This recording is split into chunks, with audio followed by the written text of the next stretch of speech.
and he wasn't. And he had to deal with this dichotomy in his own heart. Let me close because I want you to see the father's reply. Let me just read it again for context, beginning with verse 28. But he was angry and would not go in. Therefore his father came out and pleaded with him. So he answered and said to his father, Lo, these many years I have been serving you. I have never transgressed your commandment at any time, yet you never gave me a young goat that I might make merry with my friends. But as soon as this son of yours came, who had devoured your livelihood, with his daddy, he could give it to the boy, let him throw it away he wanted to.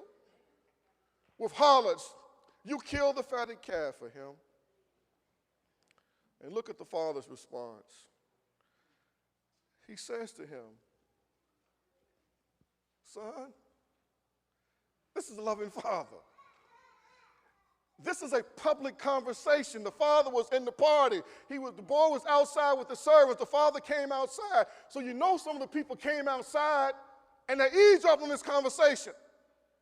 So the loving father now has allowed the older son to disrespect him publicly, to speak to him in a way that was not fitting and that was not appropriate.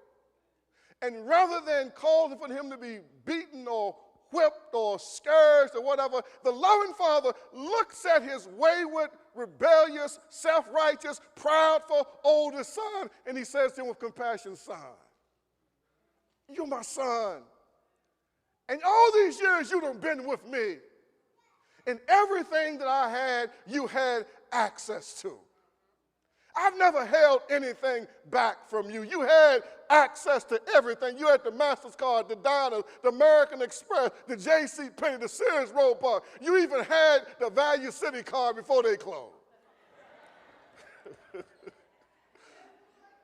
You had access to all of it, son. I never held anything back from you. But listen what the father says. He says, it was right. It was just.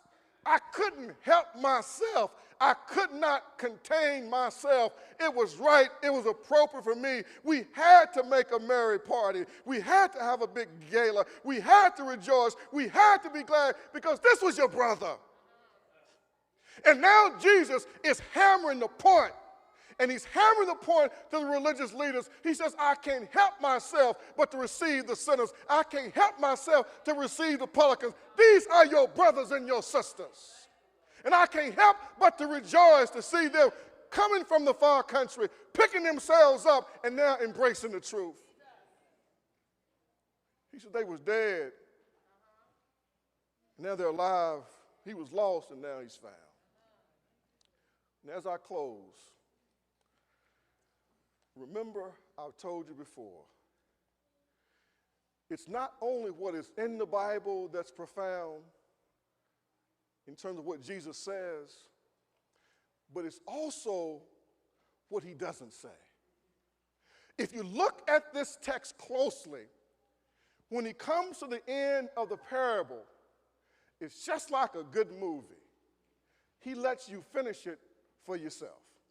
He doesn't tell you whether or not the oldest boy went in or whether he stayed outside pouting. And you know why he didn't tell us? Because the conclusion, the ending, would be how the religious leaders responded. He now had them up close. He vicariously had brought them into the story. Now they were the oldest son. He was the father, begging them to come into the party. So he drops the story right there because their decision would be whether or not the oldest boy came in or whether he stayed out. And so it is with us. On this day, April the 19th, 2009, we find ourselves in this story somewhere. Sometimes we like the youngest boy. Sometimes we like the oldest son. But the question is, how do we respond? Do we keep holding on to anger and bitterness and resentment? Do we keep blaming our parents, our grandparents, our situation? Do we always find some reason from excusing ourselves from responsibility? Or we just pick ourselves up and say, look, I'm going into the party. I'm going to accept the Father's invitation to come into the party and rejoice and receive his forgiveness and receive his blessings and receive his benefit. and allow the Father to make me into being the Son that I so desire to be. Our God, he's a loving Father. He's unlike anybody that we could ever imagine. He's unpredictable because just when we think he's going to drop the hammer, if there's true repentance and remorse, he will kill the fatted calf. And just when you think you've got him figured out and we look at a situation or a circumstance and it appears to be pristine, pure, and righteous, but his piercing eyes can see beneath the surface and he knows what's really going on. As the Father in this text understood the turbulence in the heart of his oldest son.